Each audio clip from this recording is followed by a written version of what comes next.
مجھے اپنے دل میں یاد کرتا ہے، میں بھی اسے اپنے دل میں یاد کرتا ہوں۔ جب میرا بندہ کسی محفل میں میرا ذکر کرتا ہے، میں اس سے کہیں بہتر محفل میں اس کا ذکر کرتا ہوں۔ اللہ کی محفل تو ملائے اعلیٰ کی ہے، ملائکہ مقربین کی ہے۔ بہرحال اللہ کو تم اپنے دل میں مستحضر رکھو، اللہ تعالیٰ تمہیں بھی یاد رکھے گا۔ دوبارہ فرمایا احفظ اللہ تجدہ امامک تجاہک، اللہ کو یاد رکھو تو اپنے سامنے موجود پاؤ گے، جب چاہو دعا کرو تو احفظ اللہ تجدہ امامک یا تجاہک، اپنے سامنے موجود پاؤ گے۔ اذا سألت فاسأل اللہ، اب آ گیا وہ مرکزی مضمون۔ دیکھو جب مانگو اللہ سے مانگو، غیر اللہ کے سامنے ہاتھ دراز کرو ہی مت۔ ایک حدیث میں آتا یعنی حرام نہیں ہے، دنیاوی قواعد اصول قوانین کے تحت کسی سے مدد چاہنا، کوئی سوال کرنا حرام نہیں ہے۔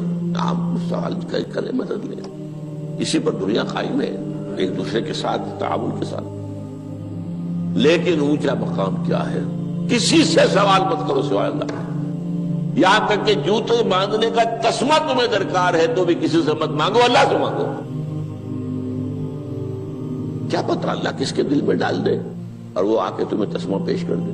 ہوتا ہے ایسا، بسا اوقات ہوتا ہے۔ جو اللہ کے ساتھ لو لگا کر رکھنے والے ہیں ان کے تو ایسے واقعات ہوتے ہیں کہ دل میں ایک بات آئی اور اس کے بعد وہی بات جو ہے وہ کوئی شخص آ گیا اور اس نے وہ بات پوری کر دی۔ کیونکہ لوگوں کے دل جو ہے وہ تو اللہ کے دو انگلیوں کے مابین جو چاہتا پھیر دیتا ہے۔ کیا پتہ اللہ کسی فرشتے کو انسانی شکل میں بھیج دے، آتا ہے فرشتہ، آتا ہے انسانی شکل میں، آتا ہے آپ کی تکلیف کو رفع کر دے، آپ کی ضرورت کو پورا کر دے، اسی سے مانگو، کسی اور سے مانگو۔ یہ ہے توحید کا لب لباب۔ یوں سمجھیے اسلام کی جڑ کیا ہے؟ ایمان۔ اسلام کا جو خارجی نظام عمل ہے، انفرادی اعمال ہو اجتماعی ہو، ان سب کی روح رواں کیا ہے؟ ایمان۔ ٹھیک، ایک بات ہو گئی۔ ایمان کا خلاصہ لب لباب کیا ہے؟ ایمان باللہ۔ جیسے ایمان بالآخرہ بھی ہے، ایمان بالملائکہ ہے، ایمان بالانبیاء ہے، ایمان بالرسل ہے، ایمان بالکتب ہے، ایمان بالقلب ہے، لیکن اصل ایمان، اسی لیے ایمان مجمل میں آپ کو معلوم ہے کسی اور چیز کا ذکر نہیں۔ آمنت باللہ کما ہوا باسمائہ وصفاتہ وقبلت جمیع احکامہ اقرار باللسان وتصدیق بالقلب۔ یہ ایمان مجمل ہے، اجمالی طور پر ایمان اس کا نام ہے۔ ہاں مفصل تفصیلی طور پر آمنت باللہ وملائکتہ وکتبہ ورسلہ والیوم الآخر والقدر خیرہ وشرہ من اللہ تعالی۔ تو اسلام کی جڑ ایمان، اور اسلام کا سارا جو نظام عمل ہے، چاہے انفرادی اعمال ہو چاہے اجتماعی، ان سب کی روح رواں ایمان، اور ایمان کا خلاصہ ایمان باللہ۔ اور ایمان باللہ کا اصل حاصل وہ ہے جو اس حدیث میں آ رہا، اس کے دو ہیں تقاضے، عبادت صرف اسی کی، استعانت صرف اسی سے۔ اس لیے میں نے سورہ فاتحہ کا تذکرہ شروع میں کیا۔ یہ عبادت کا جوہر ہے، عبادت کا جو ہے یہ ایمان کا حاصل، عبادت صرف اس کی ہے اور استعانت صرف اس سے۔ استعانت ہی میں سوال بھی آ گیا، یہ بھی مدد ہے۔ آپ کسی سے کچھ مدد مالی چاہ رہے ہیں یا کوئی اور مدد چاہتے ہیں، کسی کام میں مدد چاہتے ہیں، جیسے میں نے کہا تھا کہ سفارش کرانا چاہتے ہیں، یہ بھی مدد ہے۔ وَإِذَا اسْتَعَنْتَ فَاسْتَعِنْ بِاللَّهِ، اور جب مدد مانگو صرف اللہ سے مانگو۔ اور وہ سارے الفاظ یاد کر لیے، استدعاء، استعانت، استغاثہ۔ یہ جو غوث اعظم سے استغاثہ کیا جاتا ہے یہ تو شرک ہے۔ استغاثہ اللہ سے، دعائی اللہ کی، اس اعتبار سے استمداد، استعانت، استدعاء، استغاثہ، یہ سب اللہ سے، صرف اللہ سے۔ عبادت صرف اللہ، ایاک نعبد، اور استعانت صرف اللہ سے۔ مانگو صرف اللہ سے، جب مدد طلب کرو صرف اللہ سے، اور جان لو اگر تمام لوگ جمع ہو کر تمہیں کوئی فائدہ پہنچانا جائے نہیں پہنچا سکتے، الا بشیء قد کتب اللہ لک وان اجتمعوا علی ان یضروک بشیء لم یضروک الا بشیء قد کتب اللہ علیک، اگر سب مل کر چاہے تمہیں کوئی نقصان پہنچا دے نہیں پہنچا سکتے مگر وہی کچھ جو اللہ نے تمہارے لیے لکھ دیا۔ اب بتائیے خوف کی جڑ کٹ جائے گی کہ نہیں؟ یہ جو ایمان جو ہے یہ خوف اور حزن دونوں سے نجات دلانے والی بات ہے۔ جو حقیقی مومن ہے وہ اللہ کا ولی ہے، حقیقی مومن وہ اللہ کا ولی ہے، اور الا ان اولیاء اللہ لا خوف علیہم ولا هم يحزنون۔ یہ اولیاء اللہ کو علیحدہ مخلوق نہیں ہے، کوئی ان کے سر پہ سینگ نہیں ہوتے، انسان ہی ہوتے ہیں، لیکن حقیقی معنی میں مومن ان اعتبارات سے جو آج ہم پڑھ رہے ہیں ایمان اس درجے کا پہنچ گیا تو اللہ کا ولی ہے۔ ان لوگوں کے لیے خوف کس بات کا ہوگا؟ کس سے خوف کروں؟ اس کے ہاتھ میں کچھ ہے ہی نہیں، اور اگر کچھ اللہ نے میرے لیے لکھ دیا وہ آ کر رہے گا، چاہے میں لاکھ گڑ گڑاؤں اور اس کے سامنے کہ مجھے چھوڑ دے، اگر اللہ نے لکھا وہ آیا وہ تو آئے گا، تو کاہے کو اس کے سامنے گڑ گڑانا، کاہے کو جبرسائی کرنا اس کے سامنے، اور کسی کے ہاتھ میں کچھ ہے ہی نہیں، میرا خیر ہے ہی نہیں، کاہے کو خوشامد کرو اس کی۔ اور سنیے، رفعت الاقلام، دیکھو نوجوان، قلمیں اٹھا لی گئی ہیں، وجفت الصحف، اور جو رجسٹر ہیں صحیفے ان کی سیاہی خشک ہو چکی ہے۔ یہ ہے وہ اللہ کا علم، اس میں ہر شے لکھ دی گئی ہے، اس کی قلم اٹھا لیے گئے۔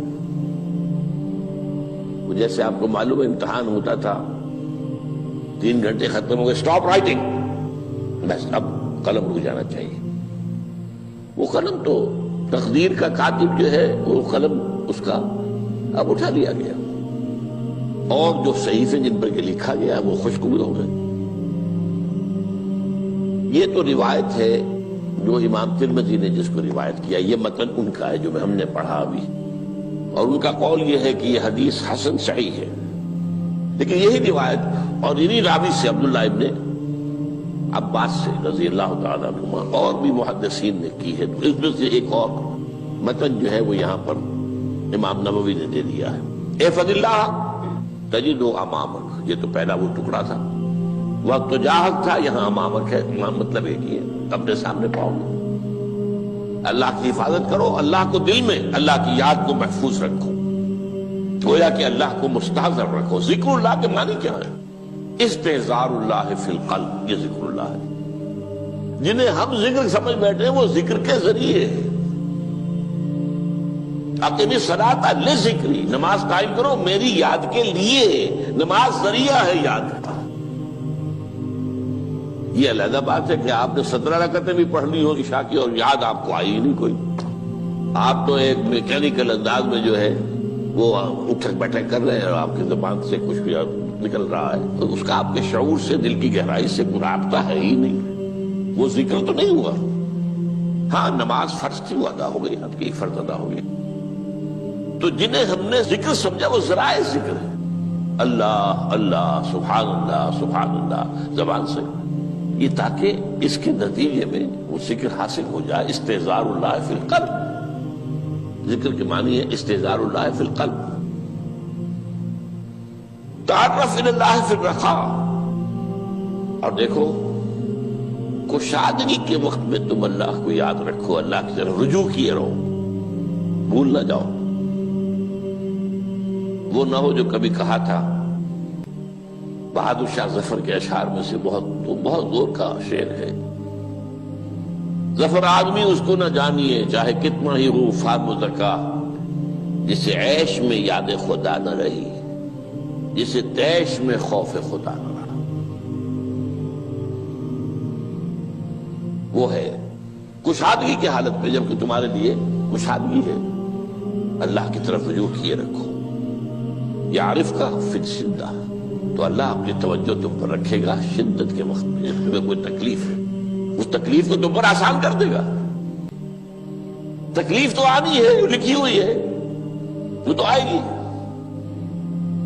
لیکن یہ کہ اللہ تعالیٰ اس کی شدت کو، ایک ہی چیز ہے جس کو ایک انسان بہت شدت کے ساتھ محسوس کر رہا ہے، دوسرا آدمی اتنا نہیں محسوس کر رہا ہے، احساس کا معاملہ ہوگا نا۔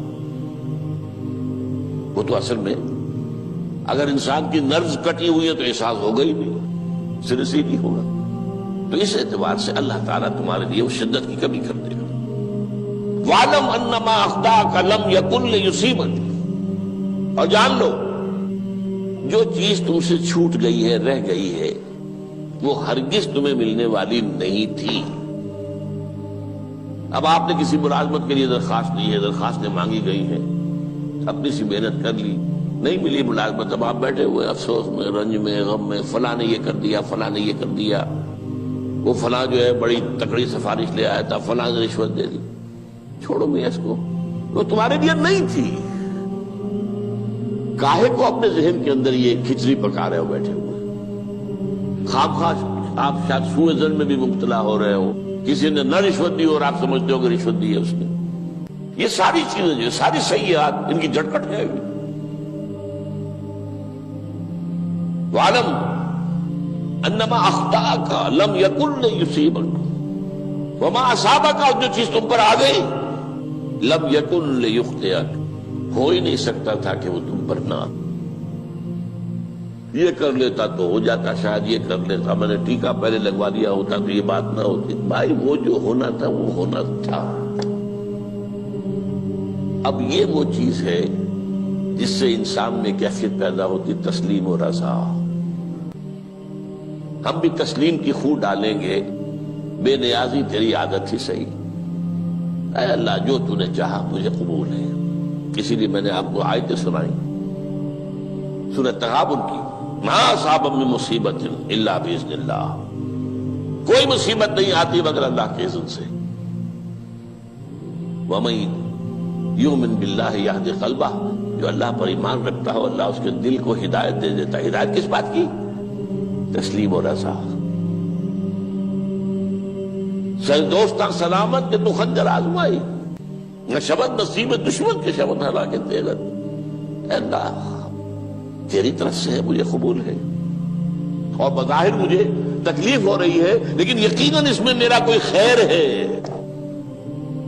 بیدک الخیر، تیرے ہاتھ میں تو خیر ہی خیر ہے، جو بھی تیری طرف سے آئے۔ سر تسلیم خم ہے جو مزاج یاد میں آئے۔ اور یہ مضمون جو ہے زیادہ بڑے پیمانے پر سورہ حدید میں آیا ہے۔ ما اصاب من مصیبت فی الارض ولا فی انفسکم الا فی کتاب من قبل ان نبرأہا، کوئی مصیبت نہیں آتی نہ تمہاری جانوں میں نہ زمین میں، زمین میں زلزلہ آ جانا، سیلاب آ جانا، کچھ اور زمین کا دھنس جانا، یا یہ ہے کہ تمہاری جانوں میں کوئی بخار ہو گیا، کوئی اور تکلیف ہو گئی، اچانک معلوم ہوا کہ انسان جو کینسر ہے، اور کینسر بھی اب 3rd سٹیج کو پہنچ چکا ہے، لیکن جو بھی آیا ہے وہ اللہ کے علم کی کتاب میں پہلے سے لکھا ہوا ہے۔ فی کتاب من قبل ان نبرأہا، یہ کتاب میں درج ہے اس سے پہلے کہ ہم اسے ظاہر کریں۔ اس کا نتیجہ کیا نکلنا چاہیے؟ لیکن لا تأسوا علی ما فاتکم ولا تفرحوا بما آتاکم، افسوس نہ کیا کرو جو تم سے جاتا رہے، چھوٹ جائے، کوئی عزیز فوت ہو گیا، کوئی موقع ہاتھ سے نکل گیا، ارے بھائی میں چوک گیا، بڑا موقع تھا، اب اس پر افسوس کر رہے ہیں۔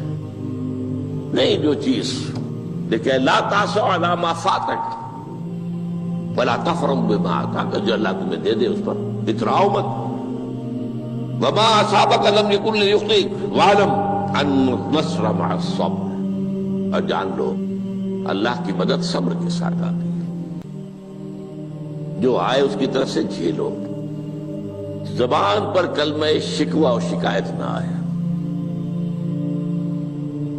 اللہ سے شکایت نہ آئے، تسلیم و رضا، جو تیری رضا ہے۔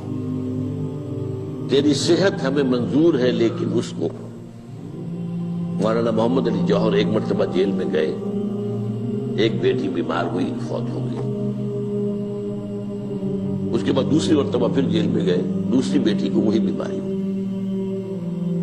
جیل میں اطلاع ملی کہ بیٹی کو یہ بیماری ہو گئی ہے، تو خط لکھا ہے اشعار کی شکل میں، کا آخری شعر یہ ہے: تیری صحت ہمیں منظور ہے لیکن اس کو نہیں منظور تو پھر ہم کو بھی منظور۔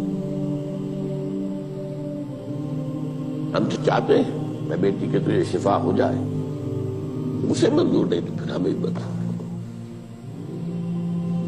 وَاعْلَمْ أَنَّ النَّصْرَ مَعَ الصَّبْرِ وَأَنَّ الْفَرَجَ مَعَ الْكَرْبِ۔ فرج، فراخی، کھل جانا کسی چیز کا، یہ ہے کرب کے ساتھ، تکلیف کے ساتھ، تکلیف ہوتی ہے ساتھ۔ اللہ نے قانون بنایا ہے دنیا کا۔ اب آپ اندازہ کیجئے بچے کی ولادت میں ماں کو کتنی تکلیف اٹھانی پڑتی ہے۔ آج کل تو فیشن ہو گیا ہے، سیدھے سیدھے جاؤ، آپریشن کراؤ، تکلیف سے بچ جاؤ، لیکن یہ ہے کہ یہ بھی آپ کے علم میں ہوگا، وہ ساری تکلیف جیسے ہی بچے کو لا کر ماں کے برابر لٹایا ہے، ساری تکلیف ختم، پھر جو راحت اس سے میسر آتی ہے۔ ان الفرج مع الکرب وان مع العسر یسرا، اسی لیے میں نے وہ آیتیں بھی پڑھی تھی، ان مع العسر یسرا، ان مع العسر یسرا۔ اس دنیا میں یہ اللہ نے نظام بنایا ہے، سختیاں جھیلنی ہی ہوں گی۔ لقد خلقنا الانسان فی کبد، ہم نے انسان کو پیدا کیا مشقت کے اندر، مشقت تو کرنی پڑے گی۔ کسی کی جسمانی مشقت زیادہ، کسی کی ذہنی مشقت زیادہ، مشقت سے چارہ کسی کو نہیں۔ تو یہ ہے ان مع العسر یسرا، ان مع العسر یسرا۔ بارک اللہ لی ولکم فی القرآن العظیم ونفعنی وإیاکم بالآیات